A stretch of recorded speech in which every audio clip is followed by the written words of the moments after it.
Welcome. Today we are looking at the rise of African nationalism, and we're starting with the questions. 1A. Define nationalism. B. Explain the factors that led to African nationalism during the colonial era. 2A. Describe the factors that contributed to African nationalism in the Gold Coast. B. Discuss the role played by Kwame Nkrumah in the struggle for independence in the Gold Coast. C. State the ways in which Nkrumah inspired other African countries to acquire political independence after Ghana's independence. 3A. State 3 ways in which Portugal benefited from Mozambique prior to 1900. B. Discuss the African grievances in Mozambique that gave rise to the nationalism against the Portuguese. C. Give the factors that enabled the liberation movement in Mozambique to win the war. D. Discuss the political challenges experienced in the liberation movement in Mozambique. 4A. Identify the 3 types of nationalism in South Africa in the first 2 decades of the 20th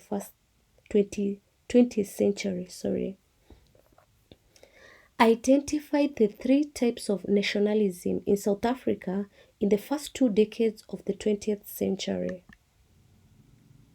B. Explain the factors that gave rise to African nationalism in South Africa. 5A. Describe the methods used by the African nationalists to fight for political liberation in South Africa. B. Explain the role played by Nelson Mandela in the struggle against apartheid. C. State the problems encountered by the nationalists in South Africa. Thanks a lot for listening to me and subscribing. God bless you. Welcome. Today we are looking at the African nationalism.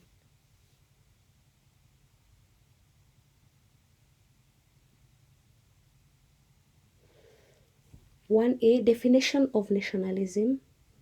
Nationalism is the desire for independence and self-determination among the group of people. 1A. Definition of nationalism. Nationalism is the desire for independence and self-determination among a group of people. B. Factors that led to African nationalism during the colonial era. Africans were opposed to the alienation of their land. The introduction of taxes, which is hat tax, poll tax, and press tax, also annoyed the Africans. The colonial masters interfered with the traditional political structures in Africa. Africans were opposed to the socio-cultural discrimination practiced by the Europeans.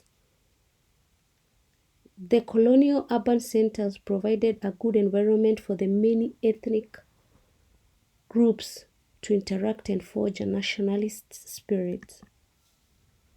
Africans were not allowed to share educational, health, leisure, and other facilities with the Europeans.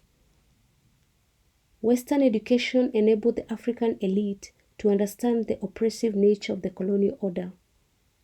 The First and the Second World Wars enabled African veterans to demystify the myth of European superiority and the gain of self-confidence in the ability to govern themselves.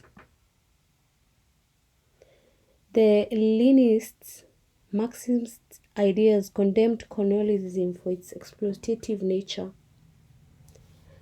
Pan-Africanists such as Webb, Du Bois, and Marcus Garvey told the Africans from the continent about the need for self-determination. The United Nations encouraged the colonial powers to grant political independence to the subject states as the one way of enhancing universal peace and security.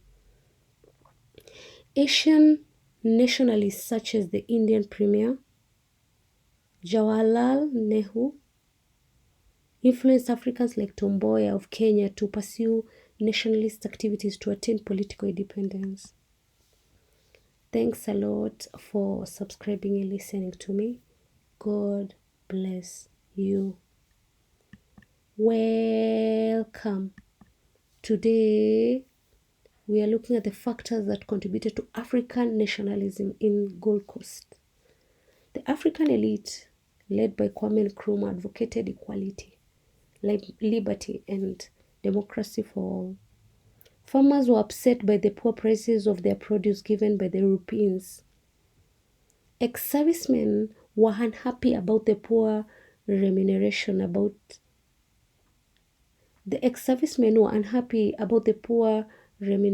and other unfulfilled promises by the government.